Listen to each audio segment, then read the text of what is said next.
separated from the town by a blue stream, surrounded by forest all around.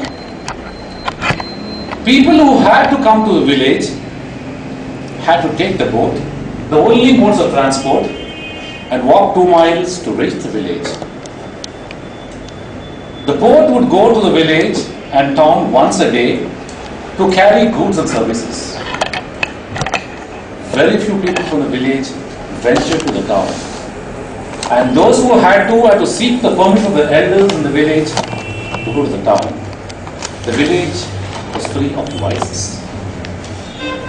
In this village lived 3 people, 3 best friends from the time they grew up as young little siblings from school. John, Anna, and David, the best of friends. John was an ambitious man who had heard something called engineering, who had heard something called software engineer. His ambition was to go to the town in Goa and study in an engineering college and go to the US and become a software engineer. Anna, all of 18 years, attractive, pretty, was a school teacher. Anna was deeply in love with John. Anna was very happy with John's ambitious nature. But Anna did not have the courage to tell John that she loved him. Nor was John aware of Anna's love towards him, nor did he share her feelings. The third person in the story was David, a simpleton who had studied up to 10th standard and had decided to become a farmer like his father. But David was deeply in love with Anna and secretly wanted to marry her. But David had not told of his love to Anna, nor was Anna aware of David's love towards him, nor did she share her feelings of David. The 2 other characters in the story was Anna's father, a simpleton, a farmer. The 5th person in the story was a village headman who held lots of land, powerful, whom the village respected. He was a widower, and Anna's father and the village headman were the best of friends who went out for a drink once in a while. As the story developed, John decided to go to the town to pursue his engineering ambition. He approached the elders of the village who confabulated and gave their permission. He comes and breaks the news to his best friends, Anna and David. Anna is anguished. She deeply loves John and she is surely going to miss him. But she still can't express her love for him. John wishes Anna and David goodbye and goes in that boat to the township of Goa to pursue his engineering. Every month a letter comes to the same boatman to Anna and David telling him that he is doing well. Month 1, month 2, month 3, month 4. Every month a letter comes. Month 5, let us stop. 4 years passes. Anna is by now a very pretty looking girl, and every teenager in the village secretly desires to make Anna his wife. One night, Anna's father comes home extremely tired and unhappy. Out of care and concern, Anna asks him, "Dad, what's wrong? Why are you so tired?" Anna's father says, "I had been to the village doctor. He confirms that I have cancer. I won't live for long. One of my duties is to get you married And then comes the shocker. I want you to marry the village headman because he's my best friend. He's a widower and he's extremely rich, and I'm sure he'll take care of you. Anna shouts out, Dad, this is not fair. He's an extremely old man. I don't want to marry him. Anna's father said, Child, I've decided. Let there be no further talk on this, and goes to sleep. The next day, Anna decides to flee the village and go to town in search of John. As evening approaches, moving into dusk, she takes all her clothes, a bit of jewelry from the house, and slowly proceeds towards the front door. As she opens the door, she sights her father coming in.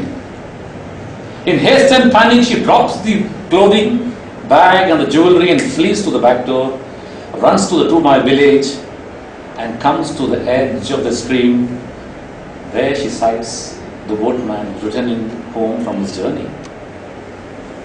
She narrates her tale, how her father wants to marry her to the old man, and pleads with the boatman, take me to the town, otherwise I'm going to die.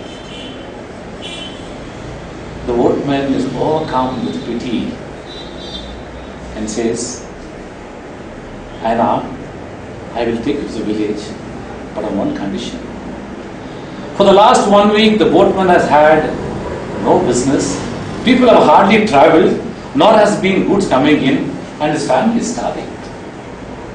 He says, if I take you to the town, I have to face the wrath of the villagers, but I'll do so provided you give me 100 rupees. Anna says, Uncle, I don't have any money. Then he says, please give me your jewelry. I left everything back home in my rush to come here. He said, look here child, I can save you, but on one condition, that you give me something, or my family is starved, I can't look at all this. Anna pleads with him. The boatman then says something that's very shocking. He says, give me a sari which I will sell and buy food for my wife and children. Anna is shocked. You wretched old man, how can you ask for my sari? How will I go to the town?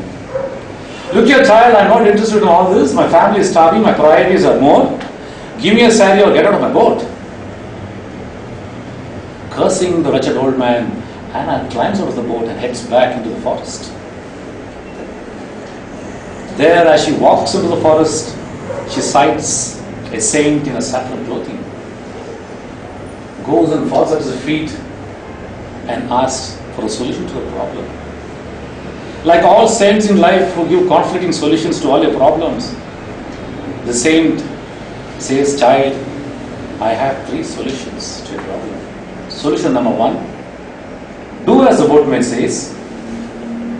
Solution number 2, go back to your village, do what your father says. Solution number 3, sit and watch what happens. Saying so, he proceeds. Anna sits in the forest, watching, knowing on what to do. She hears loud cries and sees the villagers are armed with fire in their hands and sticks, shouting and searching for her. She realizes this is now or never, goes back to the boatman, removes the sari, gives it to him. He makes his way to the town. Anna climbs out of the boat, sits in the forest there, waiting for dawn to break. Covering herself with shrubs and leaves, she makes her way into the town, locates John's house and rings the bell. John opens the door and is shocked to see her in this plight and sight. Anna cries and explains her pathetic situation to him. Overcome with grief, John welcomes her into the house. Anna becomes a part of John's life and way of living. She cooks for him, takes care of his needs, and tends to his house while John goes to work every day. Being a town, a man and a woman living together is no big deal, and people hardly notice the difference. 2 years pass by, and in this period, Anna still never confesses her love for John. One day Anna comes home. John comes home with a letter in hand. He's pretty excited. He tells Anna, I have got a job in the US as a software engineer. It's my lifetime ambition. I have to leave. Anna is filled with anguish and desperation. But John, I have taken care of your needs for the past 2 years, and what do I do now? John gently corrects and reminds her that I took care of your needs and I gave you shelter for the past 2 years. You know my ambition to go to the US, and I have to leave now. I'm sorry. Anna then confesses her love to John. John is unmoved, says goodbye, and leaves. The only alternative to Anna now is to go back to her village, which she does by taking the same boat back to the village. Times have changed. Anna's father is no more. She goes back to the village.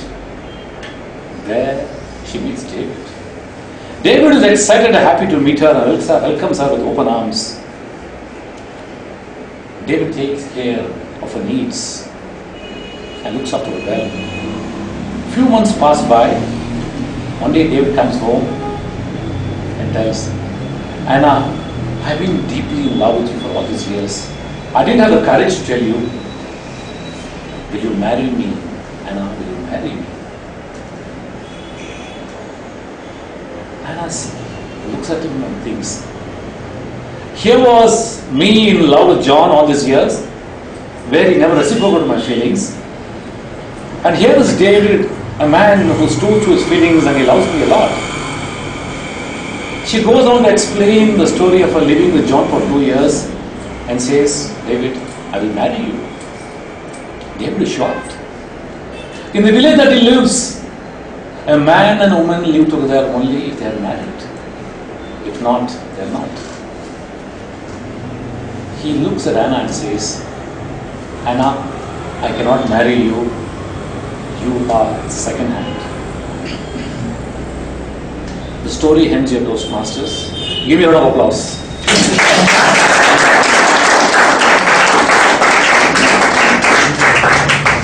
I'll be asking you a few questions. Give me a pen.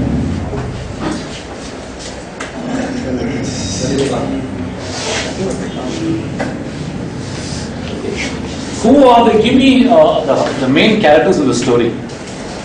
Anna. You like Anna? John. David. David. Who are other characters of the story? Anna's father. Anna's father. Village headman. The village headman. Boatman. Anybody else? Boatman. Boatman. The same. Swamiji. Okay.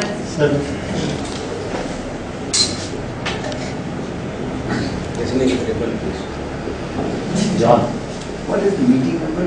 620. 620. No, that is wrong.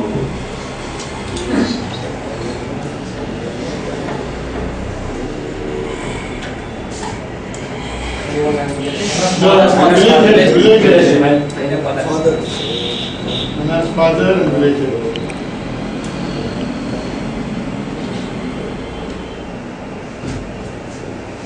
All the guys in the village wanted to marry you.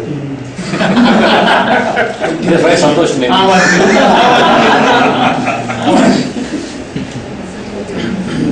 Thank you.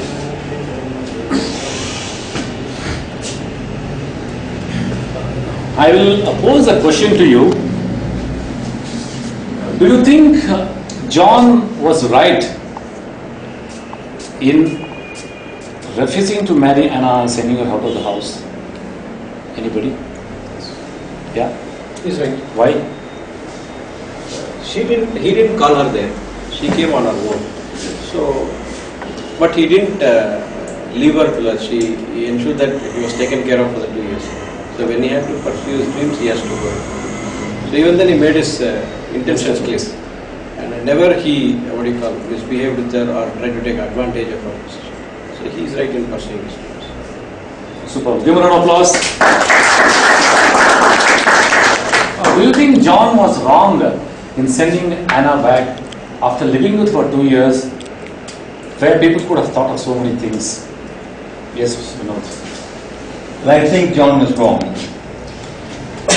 First of all, when she came to his door, she probably told him why she came. If she did not, he would have asked her, what brought you here? And she would have said that she loves him and that's why she left and she took all those risks. At that time, it was for him to decide and say, look, Anna, I don't love you. And he could have then set her up. If you go back, I know you will be in a difficult situation. You might have to marry the old man that you don't want to. But now it's your choice. If you want to live with me, I have told you I'm not interested in marrying you. Okay? But if you live with me, without marrying me, your name will be spoiled because this is how our society is. The choice is yours. Or maybe there is a third way. You could live separately and just cook for me. You take care of me and I take care of you, but you live separately. He did not offer her any choices. All he did was just took pity on her and left her high and dry. And I think he was very selfish. He thought he was taking care of her, he was doing her a favor, and he thought his favor doing was done, and all he needed was to pursue his goals, and never mind about her. Thank you. Vinod says John was extremely wrong and using her as a free cook and utilizing her services without any payment, and he was a selfish character. That's your part. Ramesh has a different opinion, you have one opinion.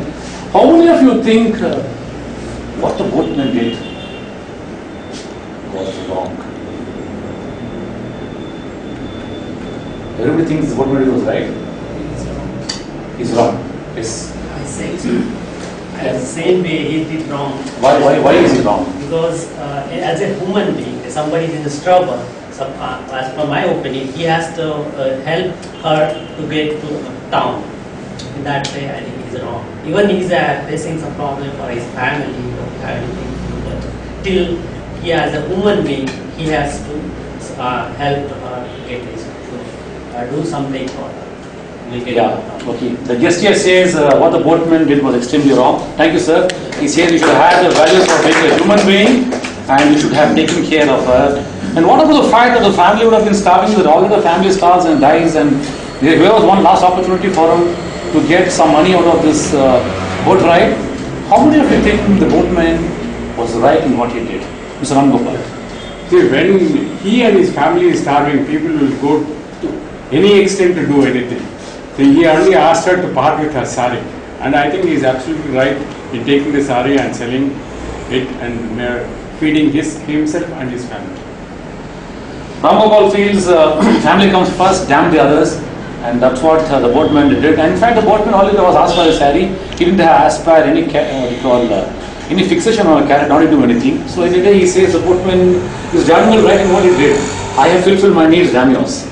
Okay, there we go. Vinod, we'll come to you later. Any woman that wears a sari has any woman that wears a sari also has a petticoat and a blouse. So she was not left naked. We are not going into the nitty-gritty details. Thank you. Covered up with leaves and all that. That was not necessary because you cannot wear a sari without. I admire a vivid imagination. How many of you think this village animal, lecherous old man, was right in accepting a proposal from his father to marry Anna? How many of you think the village admin was right? I want some answers from different people. Santosh, why? I think for me the one answer is everybody was right in whatever they did. No, stick on to this what I asked you. Yeah, he's right. Village admin. Why do you think he was right? See, you mentioned about everybody in the village being attracted to this one lady. I'm sure the village headman also was. Okay. Anna's father was very close to him.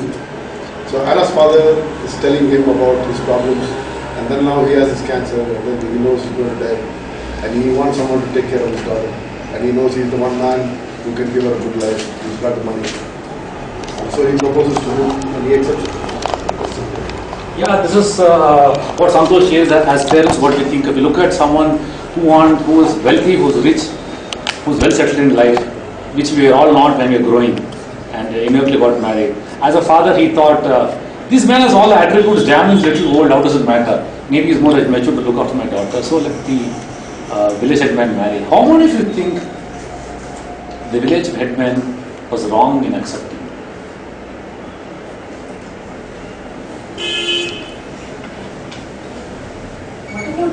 What about Anna? What she wants?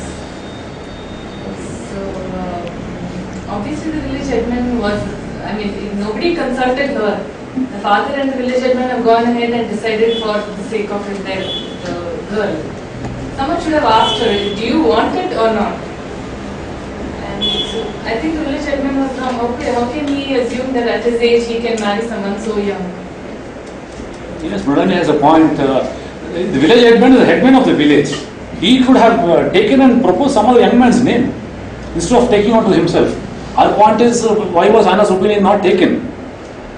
We have one school of thought which says the village headman was exactly right in what he did, and we have one school of thought which says the village headman was absolutely wrong in what he did. Coming to David, the man who was glowing in colors throughout the story, suddenly turns out to be the flip side of a character when he says, I will not marry you in your second hand. And who thinks, or how many of you think that David was wrong in what he said? Yes, Priyadarshini. Love is blind. If he is loving her truly from his heart, we should marry second hand or third hand. That's what I think. And so in that sense he's wrong. Priyadarshini says, isn't there something called forgiveness? Is there something called that we can move forward in life? If he loves us so much, Anna in fact confessed. If Anna had not confessed, you wouldn't have even known.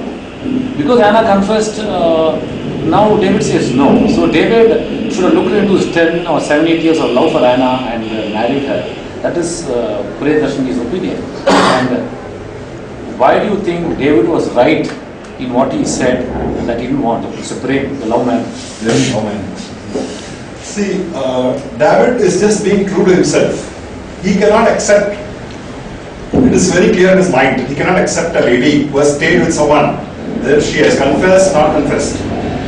He is very clear that she has stayed with someone else for 2 years. And for the rest of his life, instead of destroying his own life and her life, he was very clear that I don't want to marry, that's perfectly alright. Yes, now if you look at this aspect, it's so convincing. Prem says, once I live by a certain system. The village has brought me up this way. I would want to marry a woman whom I feel is right for me.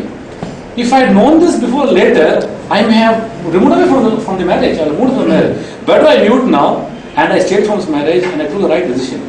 So Prem says, David was right, while Prithvi says David was wrong. One more twist to that. Yeah. When David started loving Anna, from infatuation, school age or college age, when he started to see, when he starts to see the real world, and when he hears the story of Anna narrating about her stay with John, rather than live in partner, just as help, his views will change. In that sense, his views changed over a period of 6-7 years, from where he was